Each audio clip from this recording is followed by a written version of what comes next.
My advice is to start, right?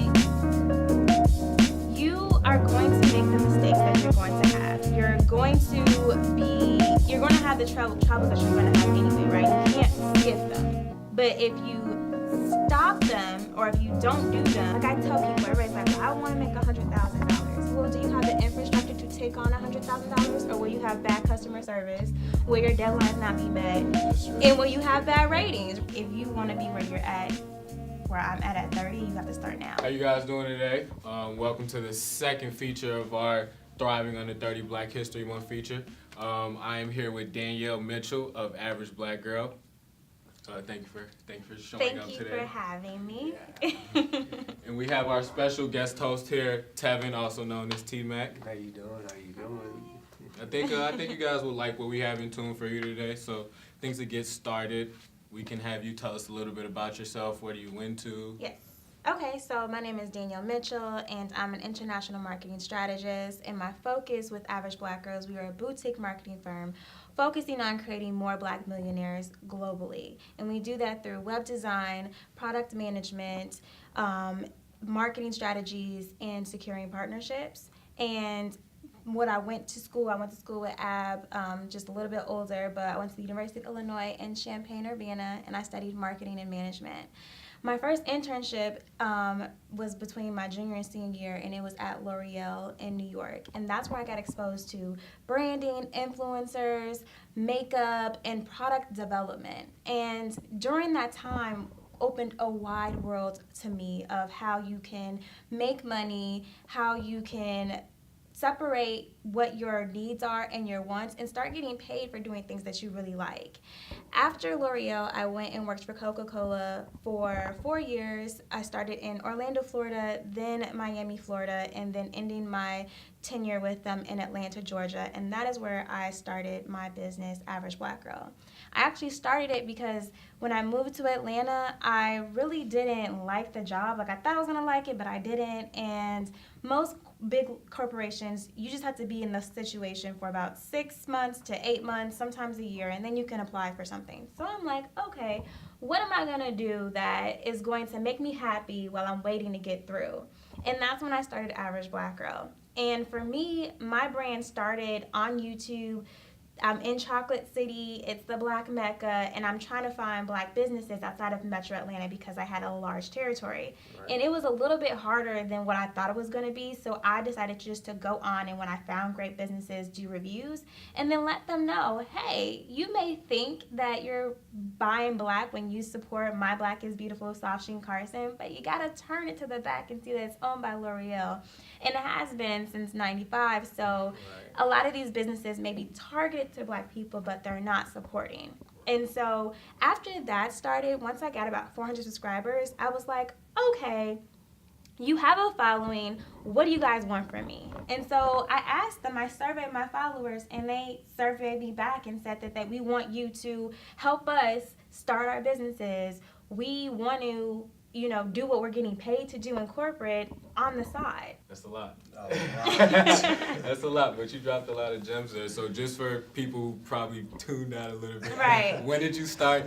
So I started in 2015, May 2015. Okay. And then I was with my company for 9 months. I actually hired a business coach. That's what kind of pushed me to my goals. People are like, how did you do it? I didn't do it by myself. Right. I definitely suggest to get a business coach immediately when you really want to do it, especially working full-time. And then 9 months later, I was on my own. It's a lot of ground to cover in 3 years.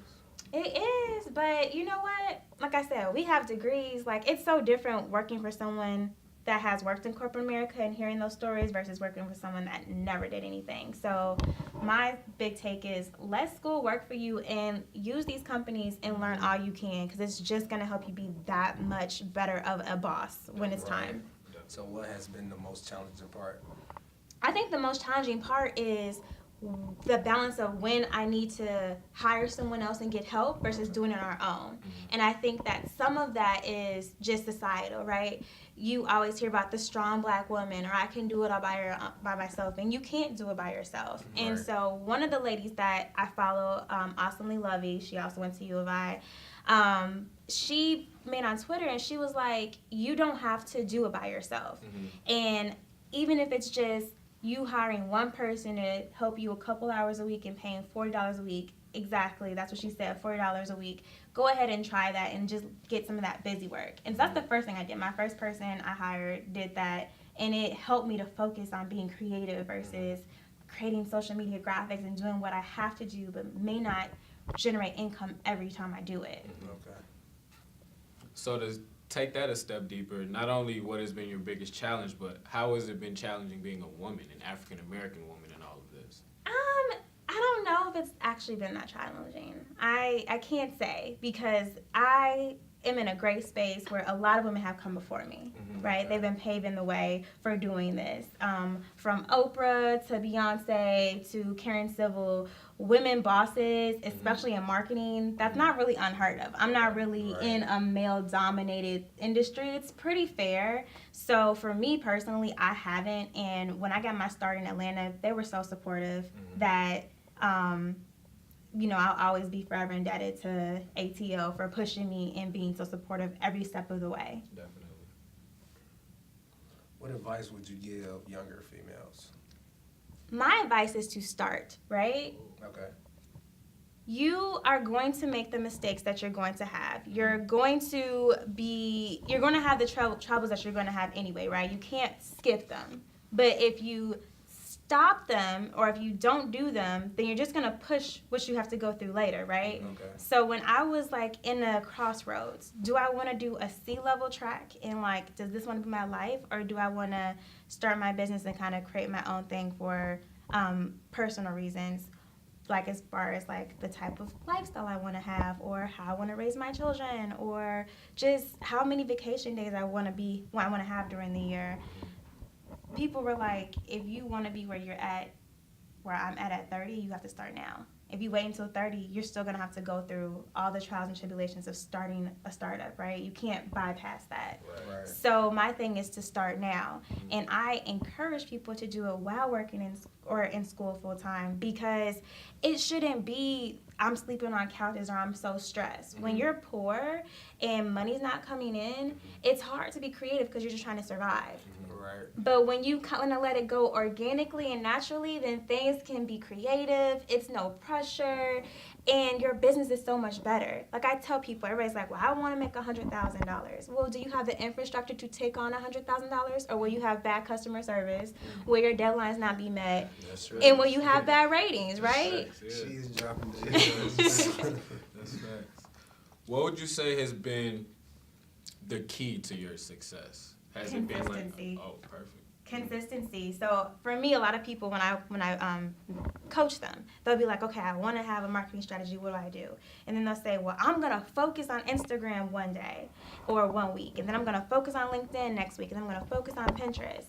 Well, every time you jump into something, you're neglecting the other. So you want to have a strategy and build upon it. If you have a strategy where maybe you're posting 3 times a day or 3 times a week, and you're going live 2 times a week, then you can have a strategy and then pass that off. You can still go live the 2 times a week, but then somebody else can create the graphics while you are now going to the next thing, figuring out the next strategy. Definitely. So that's the main thing, being consistent, because people don't understand you're into your business and you care about your business, but I may see 1 post a day or 1 post a week about your business. So I may not know what you do, even though you screaming and preaching what you do every day. With the algorithm, that means nothing to me. So without being consistent, you're not going to be at the first of the mind. And then we have issues like, Monique, where she has, although relevant, she has not been consistent in current day, so she's not at the top of the mind. Right. I have thought of everything that people could say to not want to work with me or to think that I'm not qualified. And so that's one of the things that I tell people. When you're starting your business, the first thing you want to do is start doing reviews. Even if you're doing it for free, if they do a review, it'll come back because people are going to want to see what separates you from someone else. And they want to know that the person that I'm servicing looks like me, is the same age as me, or has this type of same socioeconomic status. I want to know that if I give you my money, that I will be okay. I'll be happy. I won't have buyer's remorse. So in order to do that, you want to have reviews. And so I have reviews on my Facebook fan page and my LinkedIn because sometimes people want just Danielle Mitchell, right? I have a blog site called DanielleAMitchell.com for when I want to work with white people. Right? I don't want to take away what Average Black Girl was and why I did that. But I can be a consultant on the side because my brands transcend. So I went and did that. Also, my entire resume is on my website so that you can see, I have all these experiences with these brands and stuff because people be like, how old are you? You did all that? And it's like, yeah, I did. And it's because I started really early. Reviews and recommendations, putting the businesses and companies that you've worked with and putting my resume on there is what I've done to kind of combat. And then to be completely ready, also make a capability statement. Everybody needs a capability sheet for what do they offer, what are the things that they do. You're also going to need a media kit for sponsorships or talks or anything. You'll want to have everything already down because when people say yes, sometimes you got 30 minutes to send everything before it's a no. So you just want to stay ready so you don't have to get ready. And those are the things that you'll do as far as what I talk the back of the house. Everybody wants their front of the house to be pretty, and although pretty does sell and you need to go ahead and invest in that, your back of the house needs to be just as much in order. You have about 5 seconds. Okay. We're gonna give you 5 seconds to answer a question with the first thing that comes to your mind. Don't feel any pressure. Okay, no pressure. Natural hair or straightened hair? Natural. Best makeup line.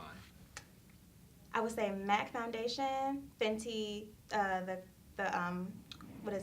contour sticks. Favorite black TV show? Gullah Gullah Island. Shoes or purses? Shoes. Ooh. What's your favorite quote? Quote, I